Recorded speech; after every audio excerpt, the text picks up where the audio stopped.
Welcome, ladies and gentlemen. Today we're going to talk about multiplying and dividing rational expressions. All right, so our objective today is that we are going to learn how to simplify rational expressions accurately. Now, we've already discussed rules of multiplication. Okay, when we multiply fractions, we're going to multiply straight across. So if we look at this problem here, we would just multiply 1 times 1, and we would get 1, and then we multiply 4 times 5, and we would get 20. So our answer would be 1 over 20. Now when we divide fractions, we flip that second fraction, or we take the reciprocal of it, and we change it to multiplication. So when we looked at it, I also mentioned earlier that we can keep, switch, flip. So we're going to have 1/4 times 5 over 1, which would simplify to 5 over 4. And we can leave it as an improper fraction. Okay. Also, when we have our fractions, we always have to simplify our answer. Now what we're going to do is we're going to go through 4 different examples of multiplying and dividing rational expressions. Now, when we multiply and divide rational expressions, we always have to think we need to factor first. Okay, that's the first thing that we have to do. So make sure you get all these 4 examples written down in your notes, please, and thank you. So for this first one, we're going to factor each section. So we're going to go through all 4 parts and see if we can factor it. So this upper left-hand corner one, we can factor by taking that greatest common factor. So we can take out a 2x. So if I take out a 2x, I rewrite this, I have 2x, and what's left over is x minus 5. All over, if I look at this bottom one, I have x squared minus 25. X squared and 25 are both perfect squares. On a subtraction, so I have difference of squares. So I'm going to have x plus 5 and x minus 5. Okay? Times, now if we look at this one over here, x plus 3, I can't factor anything out of that, so I'm going to leave it. Now, if it helps, that's 1 unit. X plus 3 is together, so I like to put it in parentheses. And then I have 2x squared.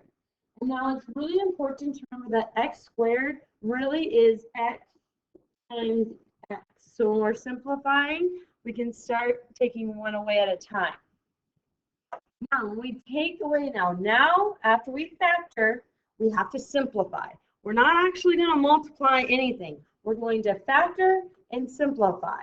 So once we get here, we're going to see what we can cancel out. So I have a 2 on the top and on the bottom. That can go away. And it's okay if it's not in the same fraction. Okay, we can go anywhere as long as one's on the top and one's on the bottom. And then I'm going to take away an x.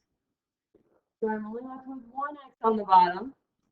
And then x minus 5, I have one on the top and on the bottom, so I can take that away.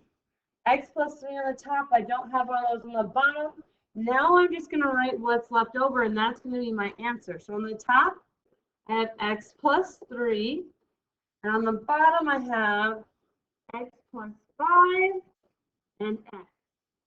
I can't simplify this any further, so this is my final answer on that one.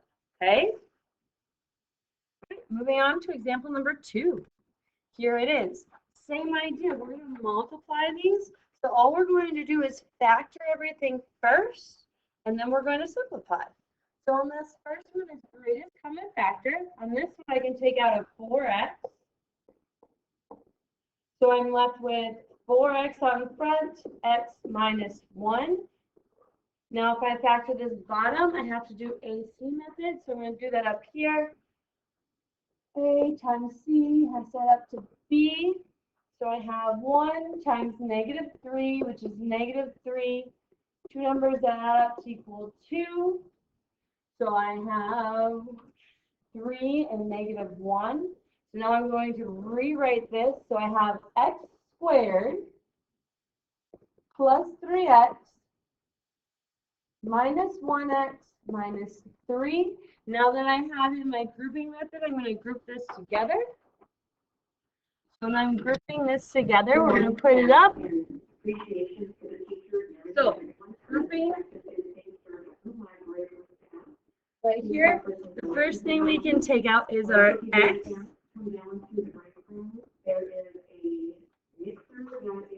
And then we have x and x plus 3. And then I'm going to take out a negative 1. If I take out a negative 1 up here, I'm left with x plus 3. So what's left on this one is x minus 1 and x plus 3. Now that one's done. Now I'm going to move over and do the same thing over here.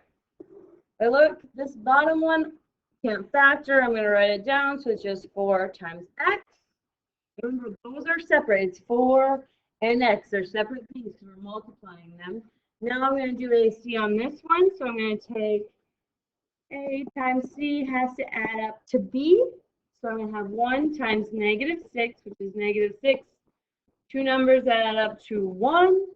So I'm going to have a 3 and a negative 2. So I'm going to have x squared plus 3x minus 2x minus 6. Group this together. First one I can take out an x. I'm left with x plus 3. Second one I can take out a negative 2. So I'm left with x plus 3. Now I'm going to rewrite my factors. So I have x minus 2 and I have x plus 3. Now I need to go through and I need to cancel things out that are the same. So if I start over here, I have a 4 on the top and the bottom, so I can cancel that. I have an x on the top and the bottom, so I can cancel that. Now the quantity x minus 1, I have one of those on the top and the bottom, so those can be canceled. Then I have x minus 2. I don't have one of those on the bottom, so it has to stay. Then I have x plus 3, so that can be canceled out. And the only thing that I'm left with is x minus 2. And that is going to be my final answer. All right, we have 2 more to get through. Here is example number 3 coming at you. Now this one, I have a fraction and then I don't have a fraction. First thing I like to do is turn this one into a fraction. To do that, I can just put all of this over 1. Okay, now we're going to go factor everything out. So I have x plus 2. I can't factor that, so I'm just going to leave x plus 2. Now, x squared minus 4, those are perfect squares. So I'm going to have x plus 2, x minus 2. Now I can move on. Going to go over here, do my second one. I'm going to do some AC on this one. So I'm going to take A times C, has to add up to B. So 9 times 1 is 9, 2 numbers that add up to 6, 3, and 3. If I rewrite this one, I'm going to get x squared plus 3x plus 3x plus 9. Take out my greatest common factors after I group it up. So I can take out x, can take out x, I get x plus 3. This one I can take out a 3. So I'm left with x plus 3. So now when I factor this one, I get x plus 3 and x plus 3 all over 1. Now I can start canceling things out. So on this one, I can cancel out my x plus 2's. That's all there. And so I'm going to be left with x plus 3 times x plus 3 all over x minus 2. If you want to put the 1, you can. You don't have to. Now, just so you guys are aware, if I have 2 things that are exactly the same multiplied together, I can also write this like this, x plus 3 squared over x minus 2. Both of these can be your answer. Either one I would accept. All right, exciting news. Moving on to the last example. All right, our last example today is division. Okay, so first thing you have to remember, you guys, when we do division, is we're going to keep the first fraction the same. we're going to switch it to multiplication, and then we're going to flip the second one. That's the first thing that we have to do when we divide. So I'm going to rewrite this as 2x over 3x minus 12 times x squared minus 6x plus 8 over x squared minus 2x. Now I can go through and I can factor everything. So my first one, 2x, I can't factor, so I'm going to leave that up on top. On the bottom, I can take out a 3, so I can take out that greatest common factor. So I have 3x minus 4, funky 4. All right, times, if I look over here, I need to do AC on this one. So I'm going to take A times C, has that up to B. 1 times 8, we get 8. 2 factors that equal negative 6. So I have to have two negative numbers. I have negative 2 and negative 4. When I rewrite this, I get x squared minus 2x minus 4x plus 8. Then I'm going to go through and group this together. Take out an x out of that first one, so I'm left with x minus 2. Take out a negative 4 on that one. Then I'm left with x minus 2. Those are the same, so life is good. So my factors are going to be x minus 4 and x minus 2.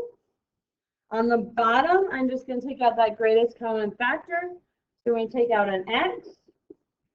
So I'm left with x minus 2.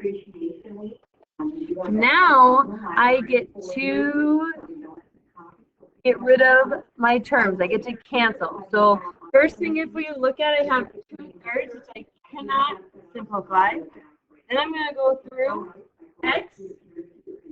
I can cancel out. And I'm left with 2 on the top. What else can I cancel?